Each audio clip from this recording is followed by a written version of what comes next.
People often ask me if I'm a fan of Adam Jones and Tool. I don't know why they might think so. Oh, wait, I get it now. It's because I'm pretentious, right? I'm kidding, of course. It's because of the Gibson Les Paul Custom Silverburst, my favorite cover for the model. I bought this guitar in 2014 and it's my favorite. And also because of the Diezel VH4 amp. Both Adam Jones and James Hetfield from Metallica use this amp in the studio. But if you're an Adam Jones fan and you don't want to sell your kidney for a guitar like this, I got some good news for you. Maybe you don't want the Epiphone, you still want a Gibson. Here is what you're gonna get. This is the 2022 Gibson Les Paul Standard Adam Jones. I'm gonna demonstrate this guitar for you and explain why you might want one even if you're not an Adam Jones or Tool fan.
It must be awesome being an Adam Jones and Tool fan right now because this is the best time to be one.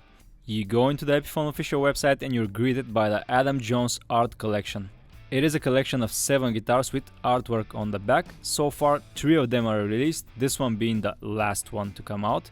And I'm gonna review this one, hopefully, because they're in such a high demand, I'm not sure I will get one for the store. So we got 3 variations of the Adam Jones Epiphone so far for $1,300. They're not exactly affordable, in fact this is one of the most expensive Epiphones that you can buy.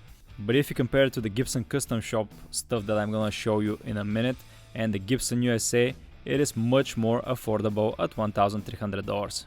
And it's already out of stock. Let's check out the Gibson Custom Shop Artist section, and again we're greeted by the Custom Shop Artist Collection for Adam Jones. 2 of the guitars you can find down here.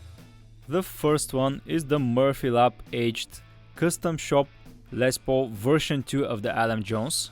It retails for $10,000 and it's already out of stock. It is the second version because they've released the first one and some of these guitars were stolen on the way to Sweetwater. So they went with second version, which is cool. It has some minor differences with the first version. $10,000 is a lot of money though, so they filled the gap with the Custom VOS for $6,000. This is not the Murphy H Lap, this is the regular Custom Shop. Unfortunately this version also sold out quick, so if you want one you're out of luck, they are probably gonna be more expensive on Reverb. Obviously there's a demand for Adam Jones signature guitars. Gibson are more than happy to provide. With another more affordable version, the Adam Jones Les Paul Standard made by Gibson USA for $3,000. And these are still available. I think they just got available because my friend just bought one. They were out of stock for quite some time. I've waited for over a year to get my hands on one of these for a review. Basic economics: when there's demand, there is also supply. Gibson did a similar thing with the Greenie, of course on a much bigger scale. For $50,000 they did the Murphy Lap, a limited run which was sold out almost immediately. They followed that up with the more affordable, if you can call a $20,000 guitar affordable version of the Greenie again. Sort of a mid-ground version which hasn't sold out yet, but they followed with the Gibson USA Standard Greenie for $3,200. A bit different from the Adam Jones run strategy, but basically the same. We're still waiting for the Epiphone version of the Greenie. The general idea of those runs is to provide guitars for almost every price range. On to the Adam Jones Standard. I got two ways of looking at this guitar. First as a Adam Jones signature and then as a Les Paul Standard. First, let's talk about the Adam Jones aspect of it. It's definitely inspired by him with the flipped neck pickup and all, with the silver burst finish, ebony fingerboard and all, but in my opinion, this is not exactly an Adam Jones signature. It is a tribute to the Gibson Les Paul custom that Adam Jones plays, for a more affordable price of course, made by the Gibson USA factory. Don't get me wrong, even though this is not a Gibson Les Paul custom, not made by the custom shop, it is pretty close to the Les Paul custom, at least the one that I have, the 2012. And in fact other Gibson Les Paul customs that I have. Sounds great with the combination of pickups too, it sounds pretty close to the 2 and Adam Jones tone. Close but no cigar. In fact, I think the Epiphone is closer to the Adam Jones signature than the Gibson Standard. Which brings me to my second point, the standard aspect of this guitar. You got the cool greenish antique silver burst finish, obviously only on the top, not on the back and the neck, which makes this guitar unique on its own. Then you got ebony fingerboard, which is pretty rare on a Gibson Les Paul Standard. Add mother of pearl inlays to that equation and you got an absolutely unique Gibson Les Paul Standard. To put it in other words, this particular Les Paul Standard is appealing to people that like the Les Paul Custom. Feels close enough to the Les Paul Custom, and in fact it's the one, let's not say the only one, but one of the few Les Paul Standards that I would own. I'm gonna show you the specs, then I'm gonna take it apart and later I'm gonna demonstrate it for you.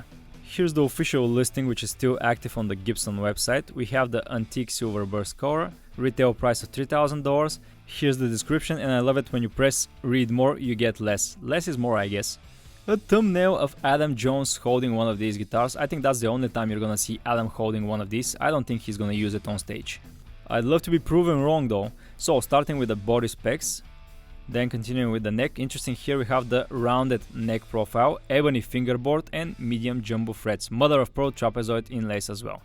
The hardware. Next up, the electronics. The pickup is brand new for Gibson, the DC high gain humbucker, and I'm gonna demonstrate this one for guys, it's pretty cool. We got a hard shell case. The guitar was made in December of last year. This is it out of the box. I'm gonna polish the frets with Frine and oil the fingerboard with F1 by Music Nomad. Let's go through the specs again. We have one piece mahogany back, two piece maple top with the silver burst finish, mahogany neck, ebony fingerboard, 22 medium jumbo frets, trapezoid mother of pearl inlays, Grover automatic tuners with Schaller buttons to make it look like the Gibson Les Paul custom. We got the Gibson mother of pearl logo, a Graphtec nut, the Burstbucker 1 pickup which is flipped for the Adam Jones, and the new DC high gain humbucker. I've demoed this guitar with a setup out of the box. This is the aluminum tunematic bridge and it has aluminum tailpiece. Here's what's under the pickups, short neck tenon for this standard. If you look closely you can clearly see the separation between the mahogany back and the maple top. The usual routing for the cables of the 3-way switch and the cables for the pickups. More of the same in the bridge pickup cavity. There's a spot here that it's not painted and you can see the color of the mahogany back. And a much better look at that 2-piece plain maple top.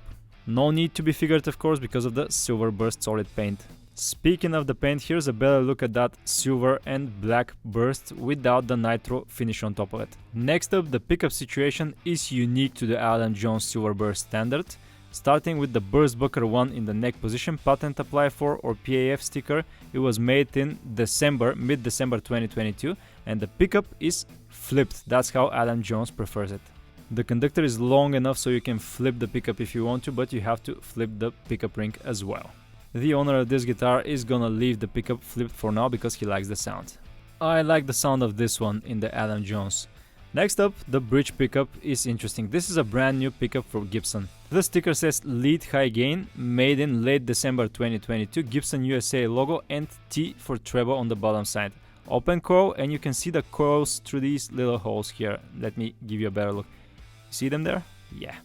It is an extremely high output pickup. They left this Gavit conductor wire long enough so you can do whatever you want with it. I've already heard this one, I'm assuming somewhere around 60 k ohms for it, pretty hot. Black slanted pickup rings with short screws for the front pickup ring and long for the back. I'm gonna quickly explain the benefits of flipping the neck pickup. You see the string vibrates from the bridge to the nut. The closer the pickup is to the bridge, the tighter the vibration of the strings, the amplitude of the vibrations. This gives you a tighter rhythm sound. Further away from the bridge, the amplitude of the vibration is greater. The poles pick up the vibrations, and if they are flipped like this, they are closer to the bridge, a little bit tighter sounding, giving you a different sound overall. A bit more clearance and treble. Not much, but it makes a difference. It's just a different sound. The best way for you to figure it out is to flip it around. I've coded correctly. The bridge DC high gain measures at 16.50. That's pretty hot. Now let's measure the Burzbacher one in the neck position flipped. 761, pretty close to the reading of a Gibson Les Paul Custom 490R, but it sounds different because of the flip position and it's overall a different pickup. Middle position, both pickups, 520. There's a big difference in the output of the bridge and the neck pickups through the clean channel though, so you gotta keep that in mind. A long Shure 3-way switch with a chrome switch tip. Pretty cool looking, cream would have been good too. Black speed knobs, same as the ones seen on most stock Gibson Les Paul Customs. These seem to be inconsistent in the quality. Check out the edge there, 3, 4, 5, you see the breakup edge, the paint is a bit uneven, but you barely notice it, and one of them has cracked during transport. These usually do that. The Tunematic bridge is extremely lightweight, made out of aluminum, no markings on the bottom side. This is shockingly lightweight. I'm assuming it's gonna be somewhere around under 30 grams. Yep, 28. It is adjustable by an Allen wrench, these new bridges after 2020 I think, or thumb wheel, and I'm gonna save the factory setup on this one because it's pleasantly low. Unfortunately the setup is not perfect because you can see the intonation is all wrong. This can't be right, and I can definitely feel the intonation off when demoing on the first frets.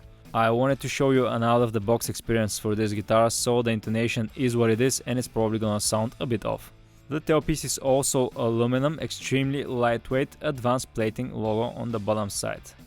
The color of the Adam Jones is called Antique Silver Burst, which is a little bit greener. Here it is compared to my 2012 Gibson Les Paul Custom Silver Burst.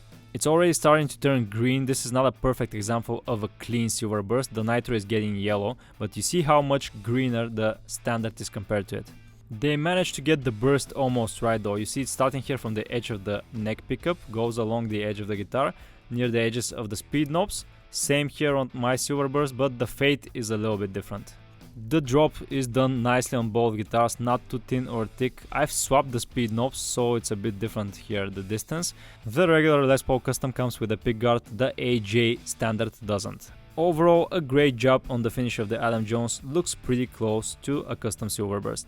Keep in mind that this is still a standard, this is a custom. There are considerable differences between. You have multiply binding for the custom and single ply cream for the standard. But the standard has real ebony fingerboard, while my 2012 custom has rich light. Both guitars have beautiful mother of pearl inlays, block for the custom, trapezoid for the standard. The biggest difference is that the standard has this headstock without the binding, the custom has multiply binding and the custom diamond. Overall, the Adam Jones Les Paul standard pays a pretty close tribute to the Les Paul custom, but they're still quite different in construction, although this is the closest that a standard is gonna get to a Les Paul custom. But I'm not gonna A/B test them. The biggest differences are on the back. The standard doesn't have binding on the back side, the custom does. Also the standard is solid black, the neck, headstock and back. This has the teardrop on the back as well, the neck and the headstock.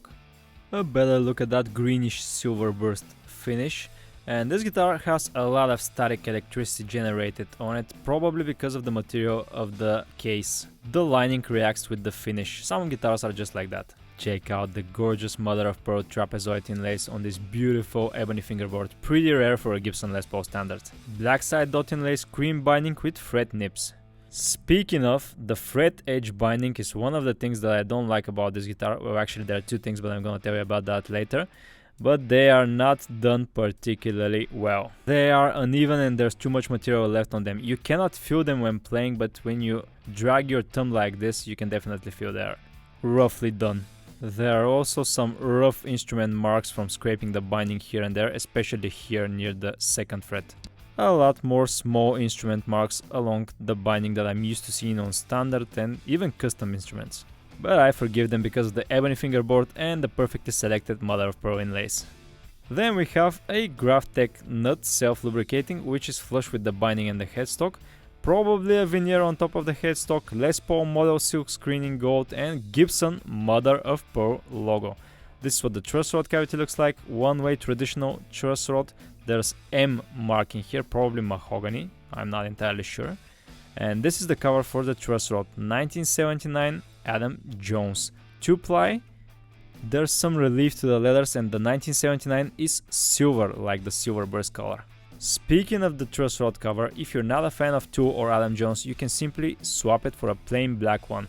This way you will get a cool silver burst Les Paul standard that has almost nothing to do with Adam Jones. Of course, you have to flip the pickup as well. The nut is 43.2mm wide or 1.70 inch. The 12 fret is at 53.1 or 2.09 inches.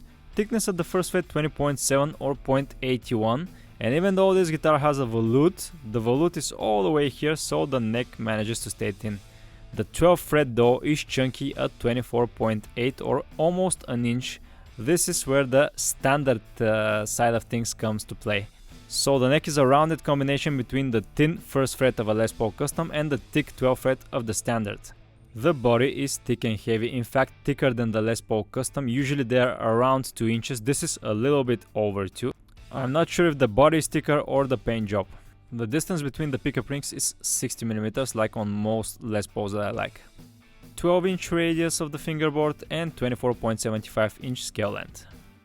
Gibson are calling this a rounded neck profile. It's a bit flatter on the first fret, feels like the Custom gets rounded and chunkier on the 12th.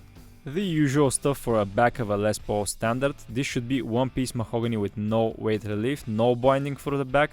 And here we have the cavity for the three-way switch. Again, we have these long switchcraft three-way switches which tend to bend like this towards the bottom side. All of the switches like this are bent on most guitars that I review. I'm not sure why this happens, probably something during the installation or routing. Here's what the electronics compartment looks like, 500K pots, Gibson branded, and this is supposed to look like the wiring on the 79 Gibson Les Paul Custom. We have the orange drop capacitors, the metal plate that all of the ports are linked to, but I'm not a fan of the way they connected the three-way switch and output jacks with these cables that are touching the lid of the electronics compartment. Overall, this compartment could have looked way better for this price. Let's give it another look on a different light.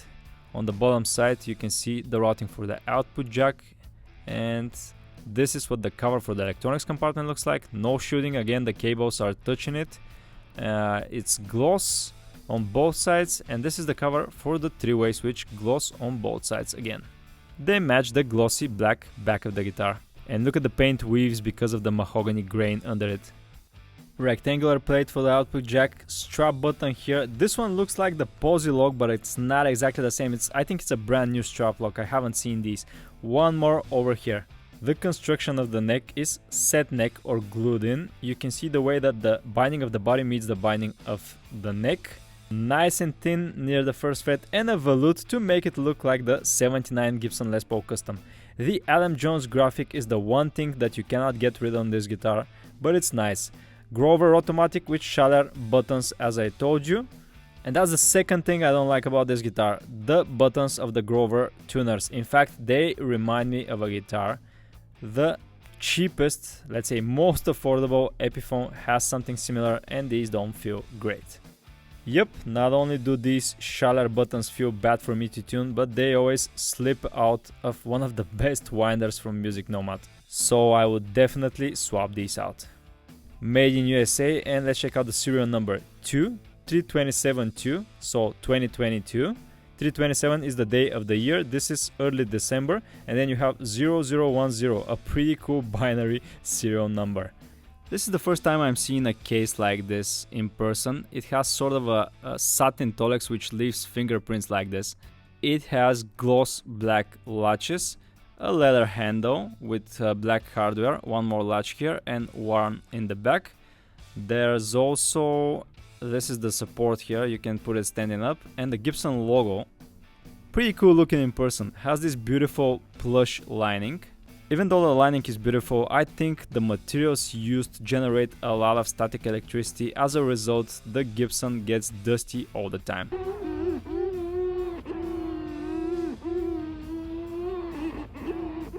Okay, buddy, okay. Here's a look at that screechy case without the guitar in it. We have a Gibson branded leather sort of a handle to open the compartment for the accessories.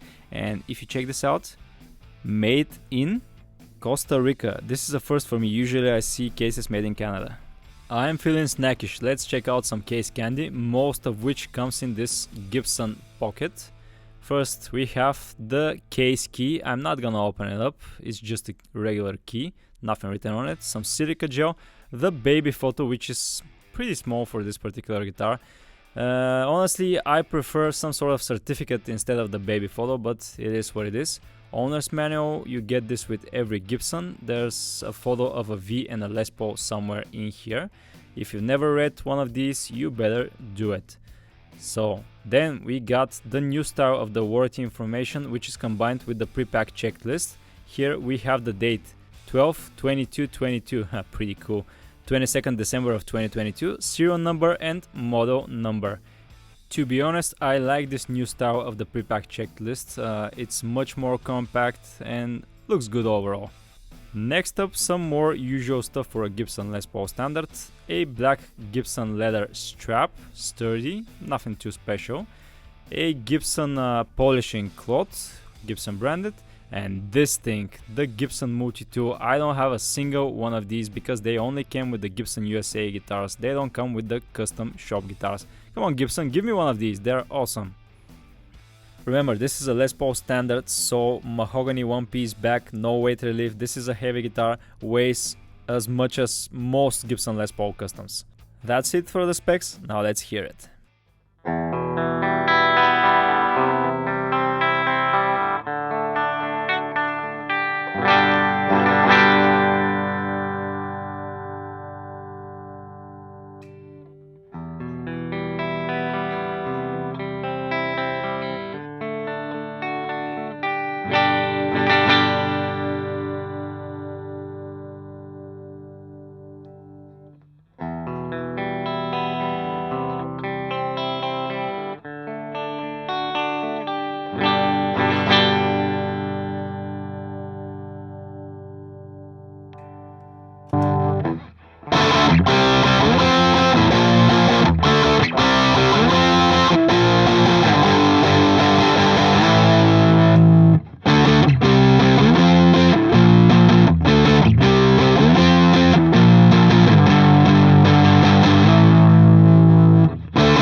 My opinion about the Gibson Les Paul Standard Adam Jones. I love it.